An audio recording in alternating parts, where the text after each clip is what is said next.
Hola, ¿cómo les va? Bueno, esto respecto del tema siguiente es complementario, calorimetría, pero tiene un tratamiento especial, termodinámica, porque utiliza o se refiere al uso de una energía que nosotros no manejamos, lo que manejamos o lo que se utiliza en calorimetría, que es la energía interna, ¿no? Para eso conviene revisar cosas que en general ustedes lo ven en química, pero es muy importante porque esto se usa para los cálculos que hay que hacer en termodinámica y por eso conviene que ustedes revisen el folleto todo lo más posible. Esta parte de revisión, pero ojo, tan importante como las leyes de la termodinámica propiamente dichas. Esto es la descripción de los gases ideales que ustedes ya ven en química, pero hay que precisar o recordar o repasar, estos términos son muy importantes. Si no, los cálculos no los van a poder hacer. Entonces, ¿cuál es la ley que maneja los denominados gases ideales? Bueno, ¿qué son los gases ideales? Aquellos gases que a baja presión, claramente la presión de una atmósfera, ya a una temperatura ambiente normal, 20 grados Celsius, algunos consideran cero, pero no cambian mucho. ¿eh? Las propiedades de los gases se mantienen constantes, están regidos por una ley, ¿no? Que es la ecuación general del estado gaseoso, desde el punto de vista matemático. Después se subdivide en otras tres para hacer cálculos parciales, pero vamos a lo más importante.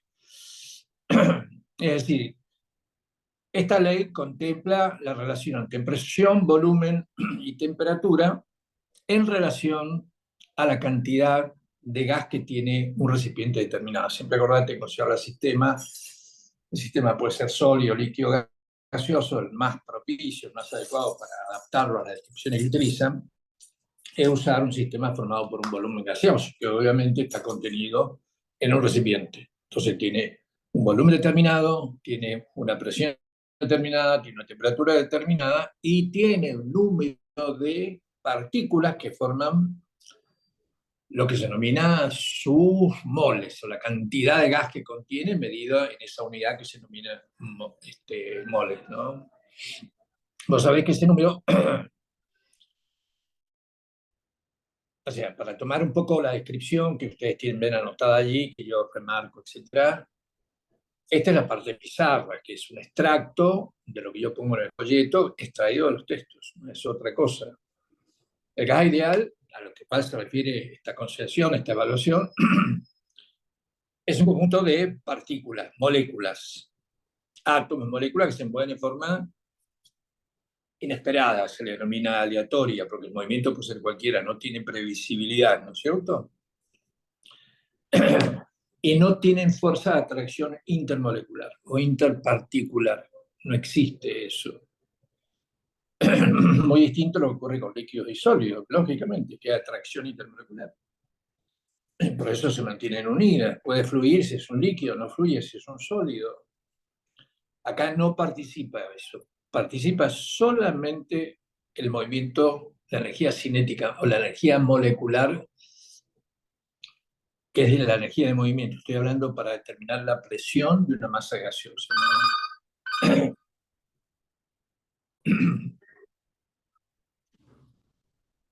Lo que estás leyendo ahí, lo que yo trato de explicarles con otros términos, simplemente para hacerlo más sencillo,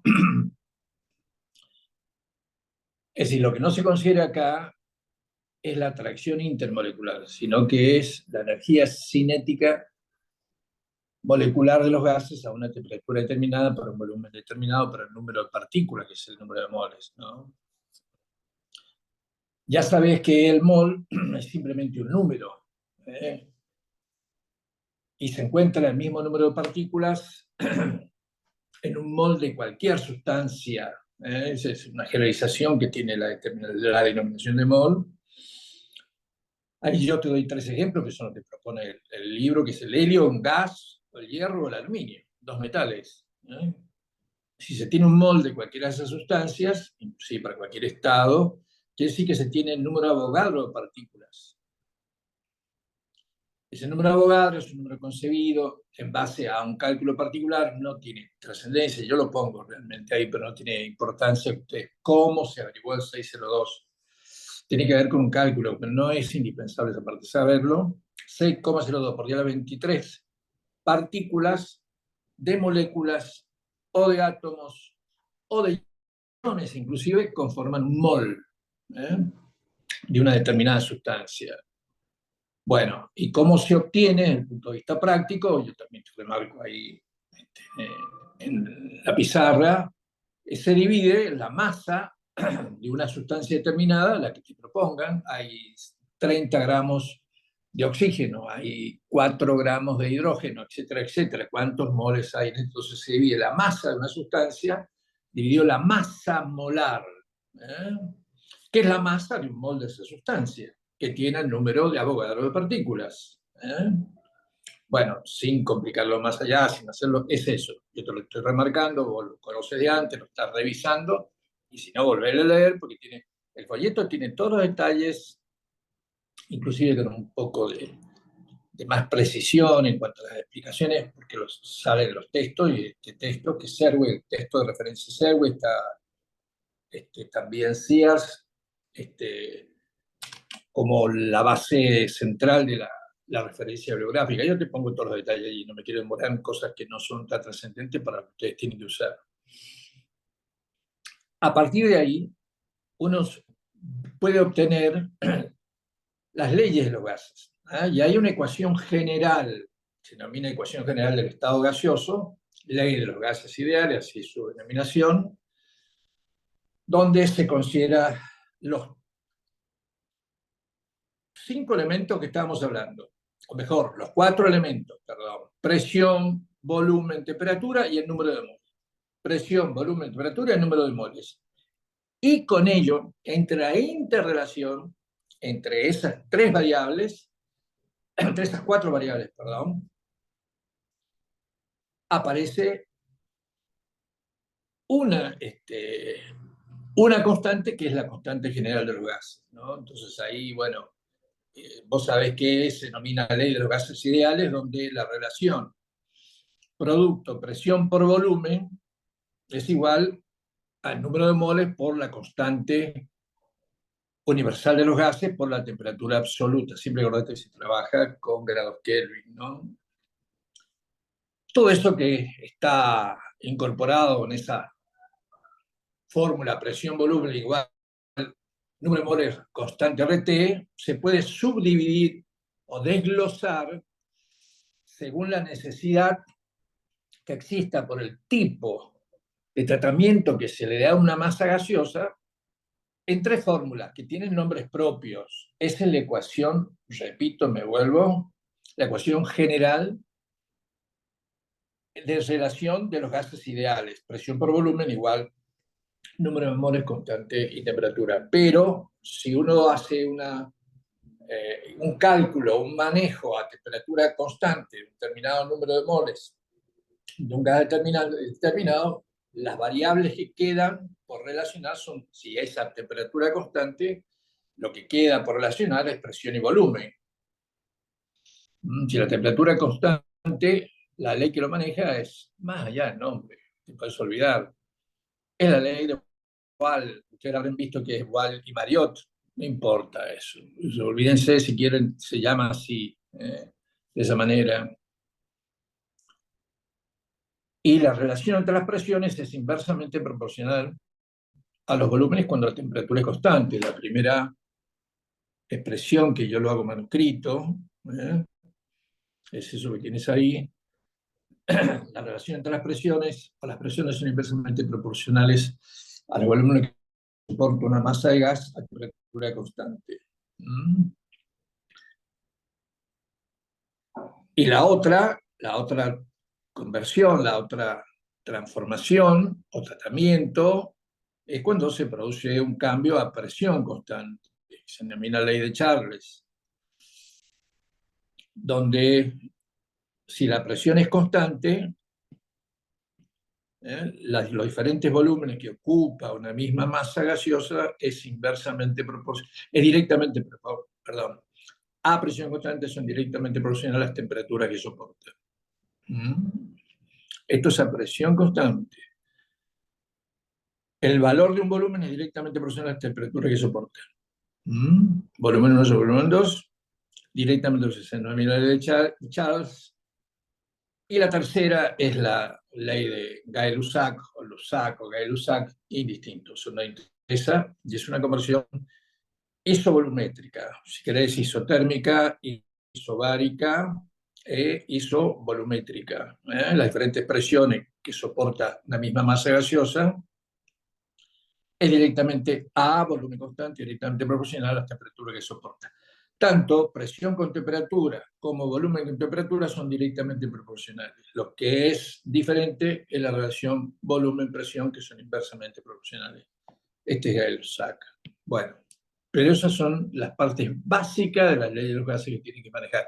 Yo te agrego en el sentido de que tengas manejo un poco más, si es que no lo tiene, a lo mejor ya lo viste en química, lo usaste, lo practicaste, etcétera, etcétera, etcétera.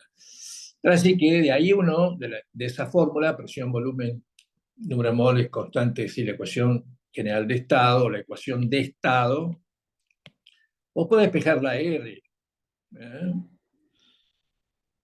haciendo el pasaje de términos, presión por volumen y número de temperatura. Y para un mol determinado, esa constante de los gases sería para distintos estadios, para una masa gaseosa determinada, esa R tiene que ser única. Presión 1 para un modelo, una muestra de gas, cuya presión tiene un valor, volumen determinado, temperatura, siempre ese cociente entre esos términos de determinadas muestras gaseosas, sistemas gaseosos, presión 2, volumen 2, temperatura 2, y así para cualquier triada de comparación, cuando uno hace esta integración matemática, eso es igual a un valor que es R, y esa es la constante general de los gases. Es la constante universal de los gases, que ahora la explicitamos más abajo, pero no quise dejar de presentarte y hacerte acordar ahora que vas a usar, que no viene al caso, pero sí lo vas a usar antes que quede en el camino. Acordate cuando haces presión-volumen, dimensionalmente una presión es fuerza sobre superficie por volumen. Y si vos manejas esto desde el punto de vista dimensional, tiene la superficie que es longitud cuadrado y el volumen que es longitud al cubo. Entonces, cuando haces el análisis dimensional, vas a ver que te queda fuerza por longitud. Presión por volumen y fuerza por longitud es trabajo. Acordate esto, que vas a usar permanentemente. El producto por presión por volumen es igual al trabajo realizado. Ahora, volviendo a lo que quedó pendiente acá, de esta serie de igualdades para averiguar R, cuando se hace todas estas pruebas para distintas muestras gaseosas, lo que te decía recién, y estás trabajando a una temperatura que se acerca al 0 grados Celsius, esta constante es igual para todos los gases. Yo te decía, esa R que proviene de esa interrelación para distintas muestras gaseosas es constante universal de los gases. Puedes empezar las dos maneras, son las dos maneras más comunes, no son las únicas, pero son las que vas a manejar. Si te manejas estas unidades, estas 831 Joule mol grado Kelvin, siempre correcto que se utiliza grado Kelvin, temperaturas absolutas. Esto es en unidades de sistema internacional, lo clásico. Por eso tenés Joule mol. Ahora, si la presión se expresa en atmósfera, el volumen en litros, que es bastante común para algunos problemas, ahí tenés el 0,082 litros atmósfera mol grado Kelvin. También acordate, simplemente eso, que existe el denominado volumen molar. Acordate que vos podés encontrar el volumen de un mol en condiciones normales. ¿Qué estoy diciendo? Aquí le denominamos condición normal la presión de una atmósfera y 0 grados Celsius, o sea, 273 Kelvin. Entonces, en base a la ecuación de estado, vos podés despejar el volumen de esa situación particular para un mol, presión de una atmósfera y la temperatura de 273 Kelvin, vas a encontrar que ese volumen, que se denomina volumen molar, acá usás el 0,082 litros atmósfera por grado Kelvin, 0 grados Celsius, 103 Kelvin, una atmósfera, eso te da 22,4 litros. Y en algunos casos vos tenés que usar directamente ese valor según lo que te va diciendo el enunciado para algún tipo de transformación, que ya vamos a ver. La calificación, cuáles son los cambios, los modelos de interacción de presión, volumen y temperatura, que está muy relacionado con lo que figura acá arriba, ¿no? Está muy relacionado con esto, pero donde el cálculo particular de volumen, presión, temperatura, etcétera, etcétera, etcétera. Te estoy dando las bases de los gases ideales que supuestamente vos ya lo tenías que saber o es un repaso de lo que ya viste. Y acá pongo un problema para que se acuerden de manejarse, el manejo sencillo que se puede tomar. Fíjense que es un gas ideal a 20 grados Celsius, con esa presión, una presión de 1,5 por ir a 5 pascales, un poquito más allá de una atmósfera, claro que una atmósfera es un 0,13 por ir a 5. Ese gas que está a 20 grados Celsius, con esa presión, se encuentra en un recipiente que tiene un volumen de 1 litro, 1000 centímetros cúbicos, un decímetro cúbico, 10 a la menos 3 metros cúbicos. Siempre muy atentos a esas conversiones. Esa muestra, ese ejemplo que te proponen, hay que determinar el número de moles de cada recipiente. Vamos por partes. Vamos al número de moles, así que simplemente la ecuación general de estado. Despejamos el número de moles, presión, volumen, constante, temperatura en grados absolutos. Los valores que nos proponen, no digo más nada, simplemente el volumen en metros cúbicos, porque te lo da en litros, 10 a la menos 3 metros cúbicos, un decímetro cúbico, la constante, Joule mol grado Kelvin, y la temperatura que te da es a 20 grados Celsius. Por lo tanto, la conviertes en Kelvin, siempre igual, 273 más 22,93, y eso te da el número de moles. La segunda pregunta, el gas empuja contra un pistón expandiéndose el doble, el gas modelo que está sometido a una experiencia, empuja contra un pistón, aumenta el volumen, expandiéndose el doble de su volumen, mientras la presión disminuye al valor correspondiente a la atmosférica. Fíjate lo que te dice, ¿no? Vuelvo a leer lo de arriba, el gas ideal que tiene una presión de tanto, 50 recipientes, etcétera, etcétera. Pero ahora te dice algo particular. En la segunda pregunta, el gas empuja contra el pistón, o sea, se dilata, y se produce el doble de su volumen.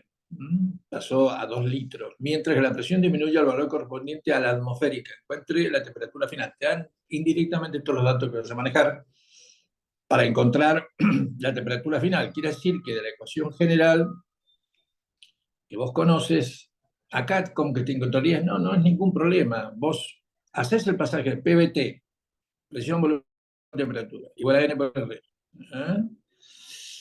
Pero vos sabés que esto, por eso lo saco en particular y por eso pongo este ejemplo, todo para cualquier muestra gaseosa o para una muestra gaseosa, para hacerlo más sencillo, un volumen determinado, una determinada número de moles, si vos haces presión, volumen, temperatura, y haces el mismo tratamiento, pero con otros valores presentados por volumen, siempre la relación entre esas tres variables va a ser igual a la constante general de los gases. Por lo tanto, cuando te den caso con esto, por esto lo separo aparte, por esto lo doy de esta forma, que a veces aparece un poco dibujado. Yo lo que te he puesto el folleto aparece, pero un poco, quizás un poco más difícil de verlo. Está escrito ahí lo que yo te he hecho del folleto, de los textos. Entonces esto es mucho más sencillo, ¿no? Entonces vos de acá podés despejar, hacer la comparación, la relación, presión 1, volumen 1, porque siempre son iguales al mismo valor, que es la constante, presión 2, etc. Y de ahí despejo temperatura 2. Despeja temperatura 2, que es lo que me está preguntando en este ejemplo, ¿cierto? Encuentra la temperatura final para esa segunda situación. Entonces despejo temperatura 2, va a ser presión 2 por volumen 2 por temperatura 1, dividido presión 1 por volumen. Esto que tienes acá, ni más ni menos. Entonces le pones presión 2. ¿Y qué es lo que observas ahí? ¿Cómo era la presión 1? 1,5 por 10 a 5. Acá te dijo, empuja mientras la presión disminuye el valor correspondiente a la atmosférica. ¿Te acuerdas lo que te digo? Que es 1,1 por 10 a 5 pascales. Van a usar siempre ese número simplificado de la presión normal, 1,1 por 10 a 5. Por volumen 2. El volumen 2 es que pasó a 2 litros. El doble de su volumen original. De 1 litro pasó a 2 litros. Y la temperatura, déjame ver, aumentó a 293. No hubo cambio ahí. Hay que encontrar la temperatura final, esa es la temperatura inicial, perdón, la temperatura 1, la presión 1, la que teníamos de datos 5 10 a 5 pascal, y el volumen original de 1 litro. ¿A qué temperatura se produce ese cambio fundamentalmente de la presión, ¿no? Y eso termina siendo 395 grados Kelvin. Lo que más me interesa es que te fijes que vos podés usar esta relación, que parece que no aparece acá, no, sí, esto para todos los valores de una misma muestra gaseosa que tengan distintas presiones, volumen y temperatura. ¿Me entendieron eso? Y muy importante, te digo.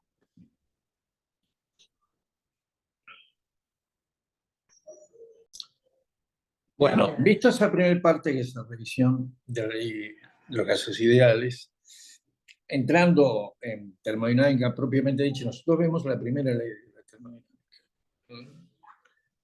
Quizás la más importante, pero es lo que abarca nuestro programa y que tiene bastantes detalles. Por eso la importancia que ustedes revisen lo antes posible o con anticipación el folleto, que es más completo. Esto es una síntesis, te vuelvo a repetir. Y habla de la ley de la conservación de la energía, esta primera ley de la termodinámica, que tiene una particular comparación con la ley de conservación de la energía mecánica, ustedes conocen. La sumatoria de trabajos, esa ley que ya trabajamos desde estática en adelante, la sumatoria de todos los trabajos realizados en un cuerpo es igual a cero, salvo que participen fuerzas no conservativas, ¿cierto? Que hay parte que se disipa y no es recuperable. Acá lo que incorpora esa primera ley es algo que no estaba contemplado, o sea, la ley de conservación de energía mecánica. Acá se suma, se agrega a la sumatoria de trabajos realizados en un cuerpo lo que es la conservación de la energía interna de un cuerpo. Se nos está tomando en qué es la energía interna de un cuerpo. Yo se los menciono al principio de la calorimetría, cuando hablamos del concepto de temperatura. La energía interna de un cuerpo es la suma de la energía mecánica molecular que tiene un cuerpo. Eso es energía interna. Que es la suma de la energía cinética molecular más energía potencial intermolecular. Y a su vez, si uno quiere desglosarlo más, es sumar la energía cinética por sus tres variantes, traslacional, rotacional, vibracional, todo esto te lo comenté. Ahora le estoy dando más definición a los efectos de la ley. Eso es energía cinética molecular más la atracción intermolecular, que son las fuerzas de enlace entre las moléculas que participan, que están participando en un sistema, que la fuerza entre los enlaces de atracción intermolecular. Esa es energía potencial.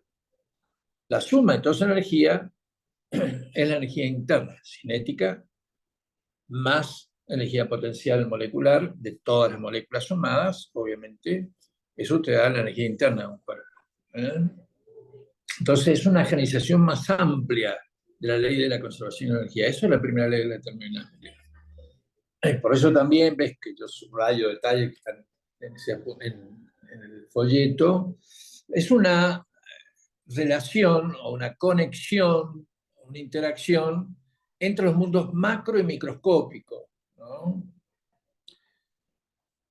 Porque lo macro es presión, volumen, temperatura, que eso se puede medir con dispositivos externos, con formas externas, pero después tenés que sumar la energía cinética molecular. Esa energía cinética molecular realmente es todas las variables de cinética molecular, por supuesto, dependen únicamente de la temperatura. Por tanto, cuando se produce, o déjame que te termine de redondear esa idea, la forma más amplia, ¿no? Si uno tiene, para dar una idea más amplia de lo mismo que te acabo de explicar, si uno tiene o quiere dar un concepto cuantitativo de qué es lo que es esa energía interna, supongan que se tiene un sistema termodinámico, que quiere decir que puede cambiar presión, volumen, temperatura, pero una cantidad, una masa de material, generalmente una muestra gaseosa, que se puede medir de un estado y que sufre experimenta un cambio en un estado inicial o en un estado final, donde se absorbe calor o se elimina calor. Y a su vez realiza trabajo en la masa gaseosa o se realiza trabajo sobre la masa gaseosa. Voy a decirlo en forma más sintética. Es decir, ese cambio de energía interna se puede producir por dos factores: que reciba calor o que ceda calor, y porque esa masa gaseosa se dilate y realice trabajo sobre su medio ambiente externo, se dice trabajo sobre su entorno, o el entorno, en ese caso la muestra gaseosa se dilata para realizar trabajo sobre el entorno, o lo contrario, que el entorno trabaje sobre la masa gaseosa, reduciendo su volumen. Son los dos factores de cambio de la energía interna, el calor y el trabajo. Por lo tanto, podés decir así lo que te acabo de decir, y por ejemplo, si el sistema puede ser un gas cuya presión y volumen cambian de un valor inicial a otro final, si se calcula la cantidad de calor menos la cantidad de calor menos el trabajo para diversas trayectorias.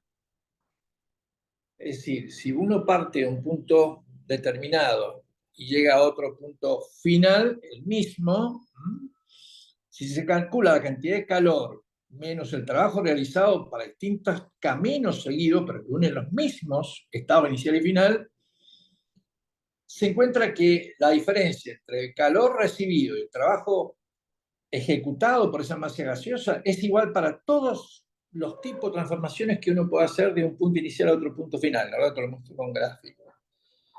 Pero quiere decir que si uno parte de un punto y llega hasta otro punto, no interesa el camino seguido, que siempre la suma del calor entregado o recibido y el trabajo realizado o recibido va a ser igual, la sumatoria, ¿no? Para cuando se logra el equilibrio final. Y ahí participan distintos procesos. Los procesos van a ser los procesos isobáricos cuando se trabaja a presión constante, isovolumétrico cuando se trabaja a volumen constante, y lógicamente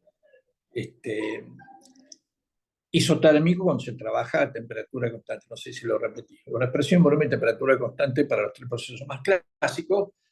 Después hay casos generales donde pueden cambiar las tres variables. Vamos a tener ejemplos de cada uno de ellos. Yo te pongo ahí, también lo estás viendo subrayado la pizarra, transferencia energética entre un sistema que es volumen de gas y su entorno mediante trabajo y calor. Lo que dije recién, realmente es lo mismo que dije, nada más yo escribo para que ustedes lo miren, tenerlo yo de guía. Esa concepción de cómo puede cambiar la energía total, en base al concepto de energía, al agregado de energía interna, te da esa primera ley de la termodinámica, donde se expresa matemáticamente, donde la variación de la energía interna, que es la energía interna final menos la energía interna inicial, es igual a la cantidad de calor neta, no te digo más nada, menos el trabajo sobre el entorno. Por supuesto, acá en esta cantidad de calor se puede recibir, se puede ceder calor, el trabajo puede ser sobre el entorno o del entorno para con la masa gaseosa, del entorno comprimiendo la masa gaseosa. Pero ese es el criterio general que se adapta a cada caso en particular que plantea un ejercicio. La variación de energía interna es la síntesis, es la cantidad de calor neta que tenga un cuerpo entre lo cedido y lo recibido, menos el trabajo que haya realizado sobre su entorno. Ya vamos a ver las variables que hay a eso. Hay una cuestión muy particular que no lo podemos evitar, que es los signos que tiene cantidad de calor y trabajo. Hay una cuestión de los textos y de lo que elige la universidad, la Facultad de Ciencia Médica, que es el significado de calor y de trabajo, los signos. Por ejemplo, la mayoría de la bibliografía establece que la cantidad de calor es positiva si se absorbe calor, ahí no hay diferencia. Ahí no está el problema. Y la cantidad de calor negativa si se pierde calor hacia el exterior. Pero en cuanto al trabajo, se lo considera positivo si el sistema trabaja sobre el entorno. Quiere decir que la masa gaseosa se dilata y trabaja sobre el medio externo, el entorno. Mientras que el trabajo se considera negativo si se realiza trabajo sobre el sistema, es decir, se comprime la masa gaseosa. Esto vas a ver que, te lo muestro más adelante, los ejercicios que realiza la facultad sigue la nomenclatura que es Serwe, que considera los signos contrarios respecto al trabajo. Considera que el trabajo sí, pero no puedo dejar porque es lo más general que hay, todos los textos, salvo este señor. Y creo que se conserve y les expliciten a ustedes que se está manteniendo esa sinología, ¿no? Si el sistema trabaja sobre el entorno, se le considera en las generalidades que el trabajo es positivo. Vas a ver que la facultad lo considera como que el sistema pierde energía y lo considera trabajo negativo. Si se trabajo sobre el sistema, el trabajo que realiza el sistema, en lugar de ser negativo, es positivo, porque gana energía. Y es realmente así. Y es posiblemente la posición que tome quien describe el signo según se esté afuera o adentro. Es lo mismo, nada más que los signos hay que tener cuidado. Yo te voy a mostrar un ejemplo, entonces no me quiero demorar más en eso.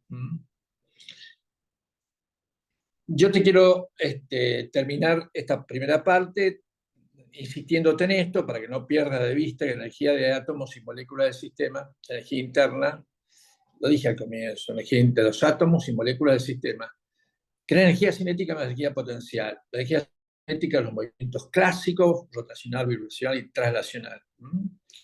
Y la energía potencial es los enlaces que unen las partículas, sean moléculas o átomos. ¿Estamos de acuerdo? Voy a parar allí, porque entró en otro detalle y quiero tomarlo con otro tiempo de explicación.